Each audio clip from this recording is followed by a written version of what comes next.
this is a very important bill. Air pollution is the UK's largest environmental health risk. This bill will set England and Wales on course to comply with the World Health Organisation's new air quality guidelines within the next 5 to 10 years.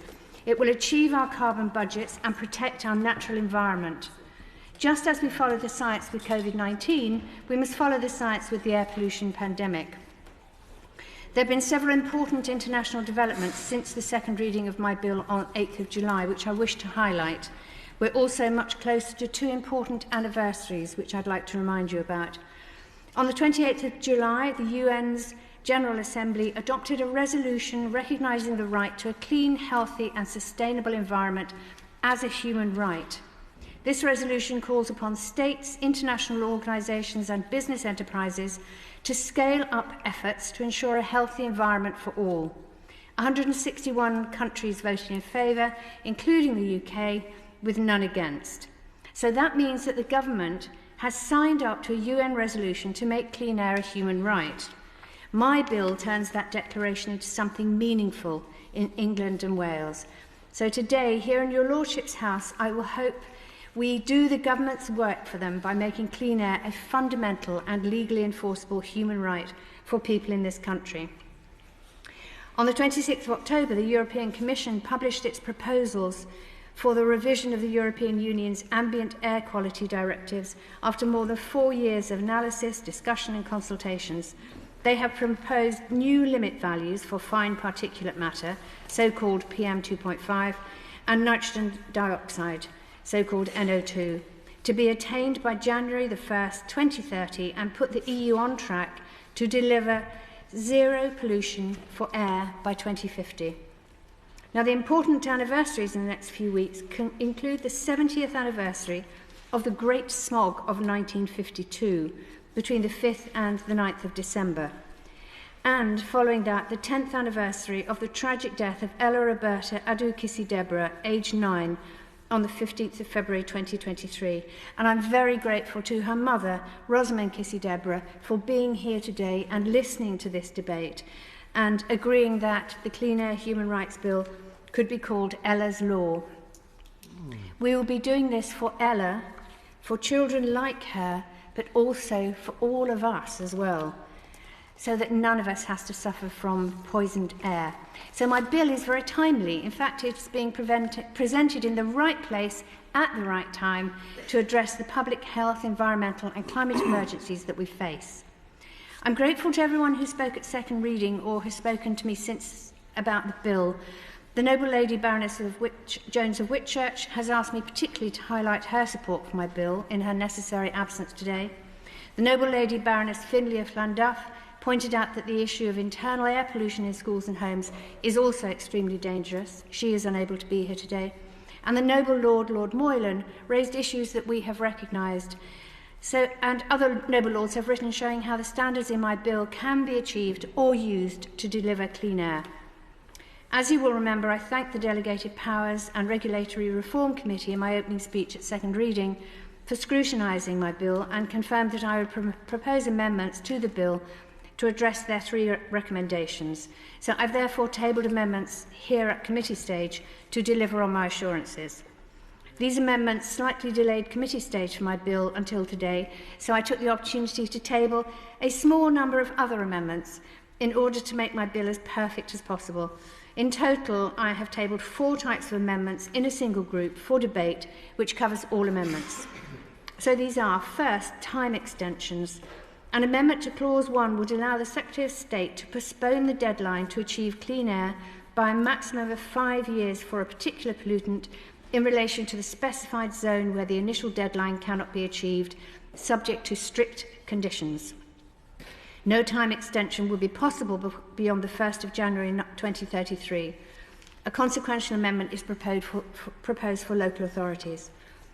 So this amendment would mean, for example, that the government could delay the deadline to comply with the World Health Organisation's new air quality guideline for annual mean concentrations of fine particulate matter in one or more zones to January 2033. This is long enough, given that the European Commission's press release announcing its recent proposals included a baseline map showing that this guideline would be achieved across most of the UK by 2030. The conditions I have tabled for this postponement would ensure that the Minister's feet are still held to the fire. That's quite a graphic image, I'm sorry about that. Second, limit values. A new clause would set limit values for fine particulate matter and nitrogen dioxide of 10 and 20 micrograms per cubic metre, respectively, to be attained by the 1st of January 2030. These would act as interim thresholds or backstop targets, depending on the progress made, and would match the latest European proposals.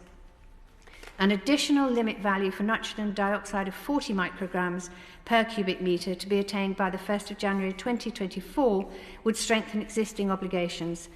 This amendment builds on debates in this House on the Environment Bill and international developments. Third, the Delegated Powers and Regulatory Reform Committee's amendments. My amendments respond to the 3 recommendations from that committee, and I accepted in a letter to them dated the 4th of July and in my opening speech at second reading. In essence, these amendments would align parts of my bill relating to the tightening of future standards after royal assent more closely to mechanisms in the Climate Change Act 2008, which require the Secretary of State to comply or explain to Parliament. The tightening of future standards would require a draft of the instrument to be laid before and approved by resolution of each House of Parliament. These technical changes would be achieved by a new clause which would replace several subsections in Clause 2 and the substitution of several subsections in the existing Clause 3. Together, these amendments would improve my bill, and I'm grateful to the committee for drawing my attention to the need for them. Fourth, other improvements.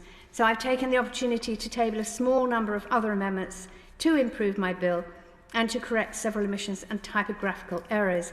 For example, adding Network Rail alongside public authorities, substituting the new Citizens Commission for Clean Air for the Environment Agency when reviewing and revising standards and advising ministers, substituting the World Health Organization for the International Organization for Standardization in relation to indoor air pollutants, adding standards aligned to the World Health Organization's good practice statements for ultrafine particles, PM 0.1, in indoor and outdoor air, and its air quality guideline for 24-hour mean nitrogen dioxide in indoor air, and finally correcting the name of Highways England to National Highways following their rebranding in 2021.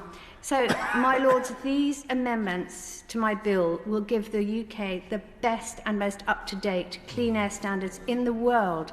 Each of these amendments amends and improves an incredibly strong bill. And together they make my bill oven-ready for the government to adopt. They can take it and run and do something fantastic for the UK. For those who want more or something slightly different, I would encourage you to present evidence to ministers, the Citizens Commission for Clean Air and public authorities once my bill has achieved royal assent and given them new powers and duties. And if I can, I'd be very happy to help in that process if it will deliver clean air sooner.